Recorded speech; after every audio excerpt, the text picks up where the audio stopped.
What's up, guys? Welcome to yet another episode. I am so glad that you're here, and if you're joining us for the first time, remember to hit the subscribe button and come back for more videos like this. Today we have a very special topic on how to get a teaching job in the United States. Now, do you have a degree certificate, bachelor's, master's? You are either in the US or you're outside the US. Today we dive into a very specific and special topic on how you can actually work and what are some of the school districts that can hire you. What do you need to get these jobs? It's going to be really interesting and I'm excited to do this with you. I'm going to share with you some of the case studies that we have in this field and some things that we have seen that may work for you as well. So let's look at what an H-1B visa is. Do you know what an H-1B visa is? So H-1B visa is a type of visa that the US government gives to professionals from outside the country to come into the US for a certain period of time. Now there are certain organizations that can give, they're called exempt. So they're given a limit on the number of professionals that can come into the United States, and there are some other organizations that are cap exempt. Cap exempt means these organizations can literally bring in as many people as they want based on their need. The only caveat is they have to prove to the US government that they actually need these people. Now, let me give you the funny part about it. Did you know that healthcare is one of those cap exempt organizations, and education as well? So education and the healthcare industries are cap exempt organizations, meaning that if you're looking to come to the US and you have the qualifications, make sure you watch this to the end because I'm going to share with you some of the school districts that you want to start positioning yourself to in order to get hired. And I'm going to give you some tips. They have worked for me, they have worked for people that I know, and hopefully they could work for you too. Alright, so let's go ahead to look at how to get, what are some of the requirements. Let's look at what are some of the requirements in order to get a teaching job in the United States. So the first thing you need is to have a bachelor's degree. Do you have a bachelor's degree? Definitely you do, right? And if you don't, then make sure you work hard, soma kwa bidii, because you need that bachelor's degree first and foremost. The bachelor's degree must be recognized by a US university. So that's where most professionals from outside the country have to have their documents evaluated. There are certain organizations that evaluate your degree to see if it fits the US educational system. We have evaluation companies like Spantran, like WES, ECE. There are several. Actually, the most important thing is based on the amount of money you want to spend, you literally can reach out to these particular organizations and have your education degrees evaluated. So you have your bachelor's degree evaluated. You also want to ensure that if you are in the United States, you have a teaching license. Did you know that in order to be hired in some states in the United States, they need you to have a teaching license? In fact, if you don't have a teaching license, it might actually make it so difficult for you to get the job. This is particularly important because I have a friend of mine who got a H-1B job and failed the eligibility test. So they applied, they had the school accept them, called them to an interview, and they passed the first phase. Then they moved to the second phase, that is the eligibility, where they need to now scan your documents. And then they asked this person, so where is your teaching license? And the person said, I don't have. Guess how frustrating that is? When you have the job and you can see that you passed the stage, but now you can't proceed. Now, if you're in the US, it's really important that you have a teaching license. Because in order to transition and get a H-1B teaching job, you need that teaching license. And it doesn't matter whichever state, because what they do is you can literally transfer that license from one state to another. And any state will most likely often recognize this teaching license and give you credibility to apply because they know that you're already a teacher. my friend who had this issue had so much challenges that I decided to create a program that helps teachers like you to be able to get their teaching license in any position, so that you, at the point of applying for these teaching jobs that I'm going to show you, you have your teaching license. And when you have that teaching license, you literally pass the eligibility phase and move to the next stage. So make sure you check the link and see if this is something that you want to do. And if you are still here, let's go ahead, because we are going to look at what are some other requirements. And besides getting, so we've talked about having a degree, a bachelor's degree. We've also talked about having a teaching license.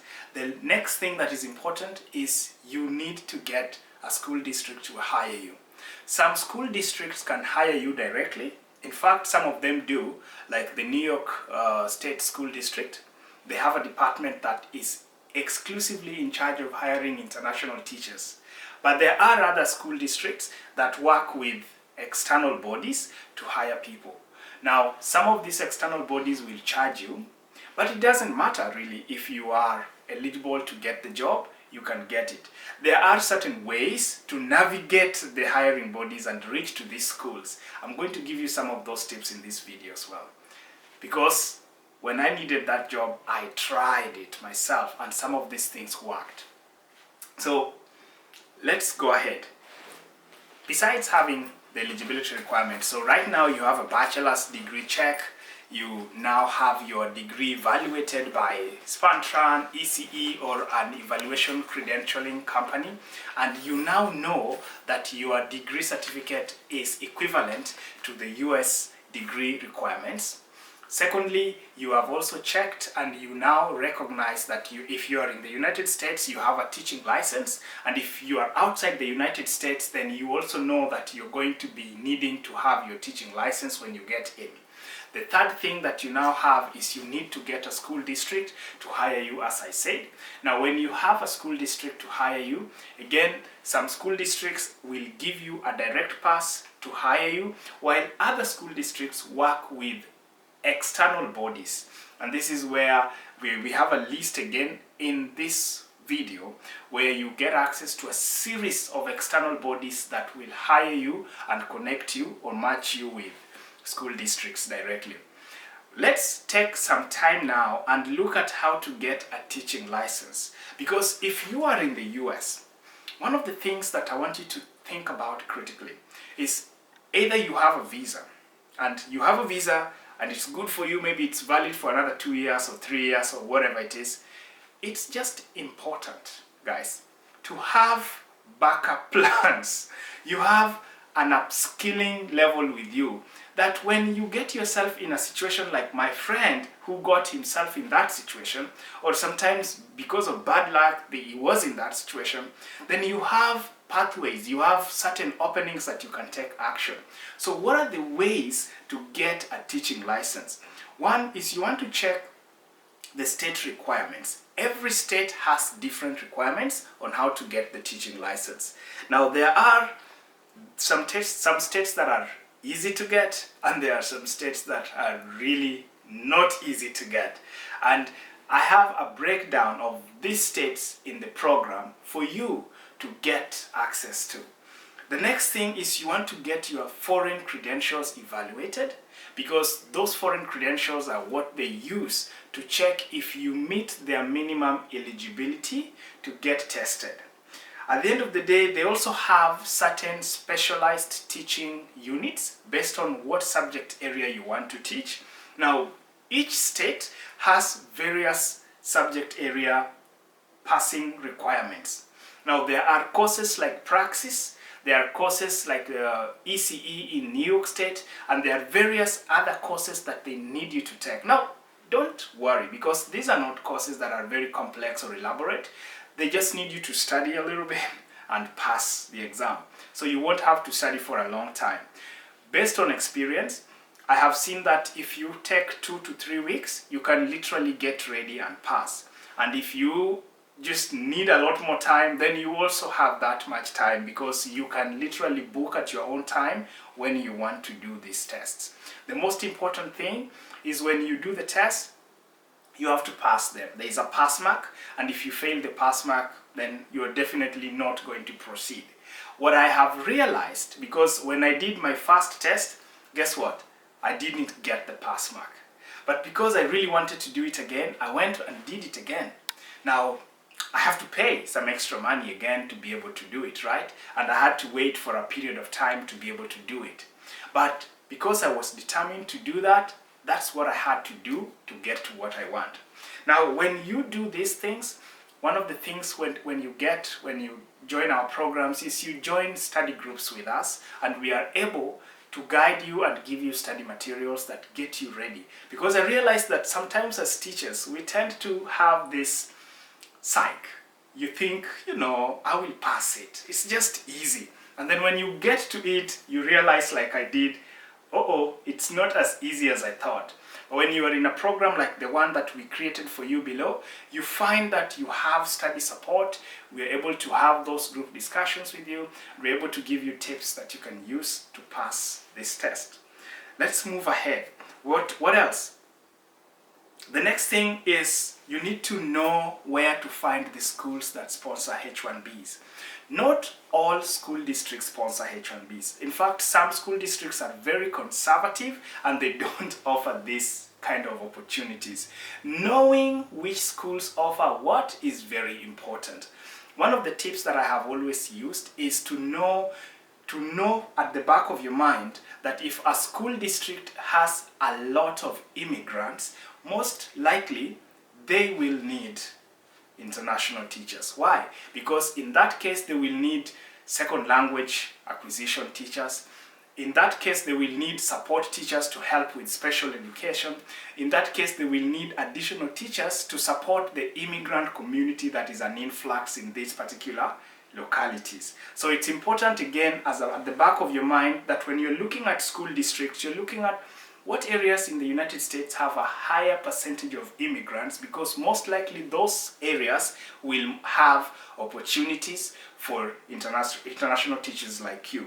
So we are going to give you a list going forward of some of these areas, but this list is not conclusive.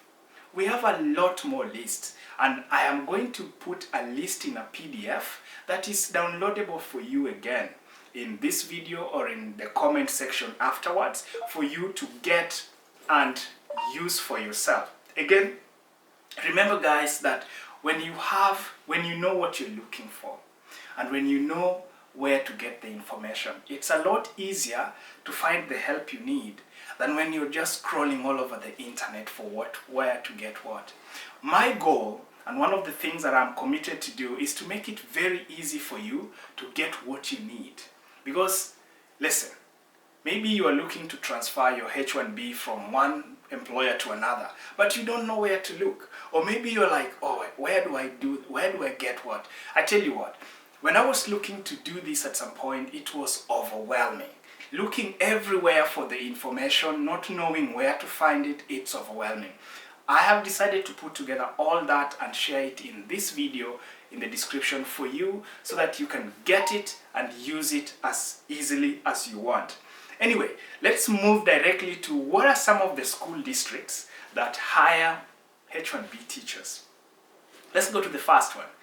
This one is very common, and this one has one of the highest level of international teachers. This is the Dallas, Texas. This is found in Texas State. This is found in Texas State, and in Texas State we have the Dallas ISD. Disclaimer: this is the one where my friend got a teaching offer. The Dallas ISD. The second one is the Houston ISD. ISD is really just school district, right? And then the third one is Midland ISD. So we have Dallas, we have Houston, and we have Midland. Again, the links to application is right in the description below. You're gonna get that. The next one, remember, do not go right into the links, because if you do that, what happens is, as I share this information, I'm giving you certain tips. So it's important that you watch the video to the end and get these particular tips on what people have done or what I've done and other people have done to help you in the application process, okay? So the next one is New York. New York City DOE is one of the largest school systems in the United States. In fact, New York is an influx of immigrants, and the New York City has several boroughs. Now, if you ask me what's a borough, I don't know. It's more like having small sub-cities like Manhattan, like the Queens, you know, like, don't ask me anyway. Just know that there are several segments of New York City. Being so big, they divided it into different segments, and those particular segments now have ability to hire international teachers, and they do it a lot. So knowing that the New York City School Department of Education and School District gives you as an idea of where to get teaching opportunities, right? The next one is Nevada. And in Nevada you have the Clark County School District, which also offers school international teacher opportunities.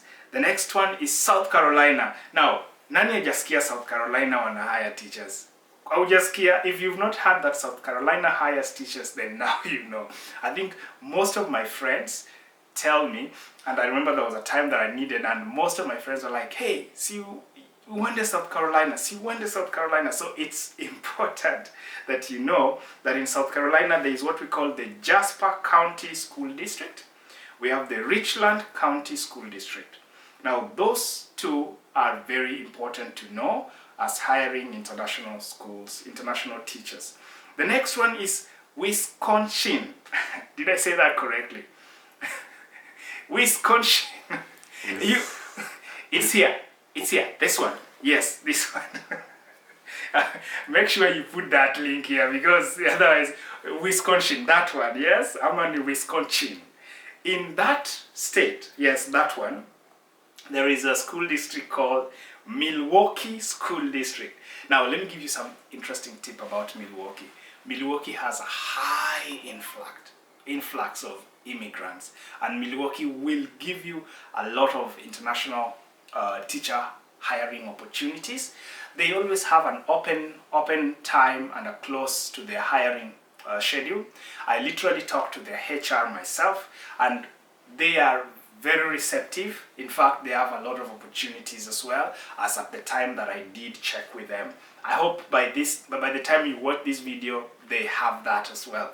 But if they don't, it's always important that you can take a call, take your phone and call them and find out. Call their international school department and say, hey, I noticed that you have international teacher offers. Do you still have them? When is the opening, right? Now, this is why I need you to watch the video to the end, because this kind of tips, you don't just get it by going to the description, all right? So we have the Milwaukee Public Schools. The next one is New Jersey. New Jersey has what we call the Camden City School District. Again, Camden is one of the school districts that is hiring a lot of international teachers, and it's important to know that when you go to Camden, you can easily get an offer. Again, check their links and you're going to see for yourself what are some of the opportunities they have. The next one is North Carolina, and in North Carolina we have the Wake County Public Schools. Wake County Public Schools. Again, North Carolina offers opportunities for you, and be sure that you can check that. We have, the next one is Washington. Washington State has what we call the Seattle Public Schools. Now, there's been a bit of controversy whether this school district still hires international teachers. Ultimately, I know that they still do, because if you check on some of the links that I did a case study on, and I share them with you here on this screen, you're going to see that, you definitely see that there is a trend of new teachers being hired on H1B from Seattle. Otherwise, it's always important to verify when you apply. Call the HR and find out, do you still apply? Do you still have the opening? You may see an old link on the website, but then you want to just call. Sometimes when I used to call, I called the New York City School Department of Education, and they gave me really incredible information, but it took me almost 4 hours to get access to them, because I was like waiting on the line the whole time. What I did is when I was on the call, I would just put my phone there, and just follow the prompts, right? So I would wait the entire time doing other things until they picked, because I was the one in need, it's not them. So I had to be the one to make the phone calls. One last one that I want to talk about is Maryland. And in Maryland, we have Baltimore School District, and which is also hiring a lot of international teachers. Most of the school districts in Maryland like working with external agencies, but it's not always a lost case, because you can always reach the HR yourself and you get access to them as long as you have the qualifications. Listen guys, if you have the teaching license for Maryland or for another state, then you can literally make an appeal with them and reach out. Do not be afraid to try reaching out to the HR. I want to say again, do not be afraid. Don't underestimate the power of just picking that phone, dialing the HR number and talking to them. It won't go immediately. You may talk to the admin. Introduce yourself. Say, hey, my name is so-and-so. My name is Dennis, and I would like to speak to the HR department. Well, yes, they will most likely transfer you to the HR department, and when you get to the HR department, make sure you have your facts right. I saw on the website that you hire international teachers. I am an international teacher. I have a teaching license. Again, if you have a teaching license, it gives you a certain level of leverage beyond others. So you'd say, I have a teaching license. Do you still hire international teachers? And how can I go about it? Right? If you don't have a teaching license, most likely they would tell you, they could ask you themselves, do you have a teaching license? You know? So this kind of information are useful to get you started. Sometimes they will tell you the priority dates. Maybe some of the links we have here are expired by now. But when you reach out to the HR or the people operations department, they give you what you need to get things moving. So, what are the chances or the tips to stand out and increase your chances of getting hired? Now this one is very important, because you know there are so many applicants competing for these sponsorships. You can imagine at the end of the day we have 100 people applying to one job and they only need 2 teachers, or they are having 1,000 people and they only need 10 people. How do you stand out? Again, this is not to make you discouraged, because I have seen organizations that hire hundreds of people to come in. I have seen this firsthand. I'm not making any of these things up. There is an organization that in a year, in I think 2 years, they brought in more than 150 people to the same organization. So you cannot really limit what you think is the one thing with what is actually happening on the ground. The truth is, we don't know for sure what's happening on the ground, but it's always good to give our best shot, because that is the best we can do anyway. So how do we stand out and increase our chances of getting hired? Number one is get certified in high demand subjects.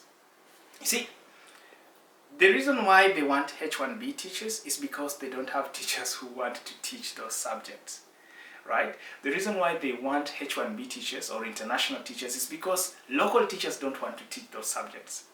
Now, what are some of the subjects that local teachers don't want to teach? Number one is STEM subjects. STEAM, I think they call it STEAM, but I would call it STEM, S-T-E-M.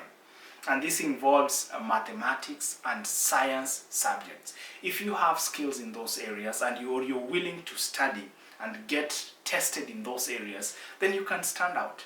Another one is special education, and another one is bilingual education.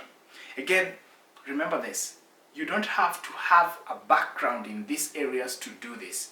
When you are taking the teacher certification license, you are tested in these areas. So if you have a certain background information or knowledge and you're ready to do the work and get prepared for the test, then you can literally do that. Do you know that you don't have to have studied education in your campus, in your bachelor's, to be able to take the test? As long as you have a degree certificate and you're willing to do it, that is all that matters. Just be sure to study well, otherwise utaanguka mse. Because I tried it and I failed the first time. So just make sure you study well. The next thing is tailor your resume and your cover letter to fit what you're looking for. Now, sometimes you may have worked in a certain environment, and that environment is a little different from what you're moving into. Maybe you are changing focus entirely. Perhaps you are working in one area and you're moving into another one. You want to be able to tailor your resume in a way that matches that. Another thing is you want to network with the schools and the recruiters. This is a video on its own, I feel, because it's gonna be like a long time telling you how to network with schools. But in the program, again, one of the things we do is we are literally sharing with you how to go about talking to these schools. Remember, guys, it's not just about pushing in an application, but it's about building that relationship with those recruiters and having that personal connection. I'm going to tell you a little bit about that in the teaching license program, because that is important to know. As final steps, guys, this information can be overwhelming. I know, it can be overwhelming. So where do I start, you may ask? If you don't have a teaching license, we have a program down here that you can use to just start getting your teaching license. We hold you accountable, we offer you support and accountability to get you to your teaching license. And if you already have the teaching license and you want to move ahead, the school districts, we have most of the links down here as well. Make the application. Ask questions in the comments, and I will be looking at those questions, and I'll be willing to do my research to give you what I know. Again, I want you to know that I'm holding your hands and I'm holding you accountable. I want you to get this information to get what you want out there. All the best, stay safe, and see you on the other side. Bye-bye. Cut.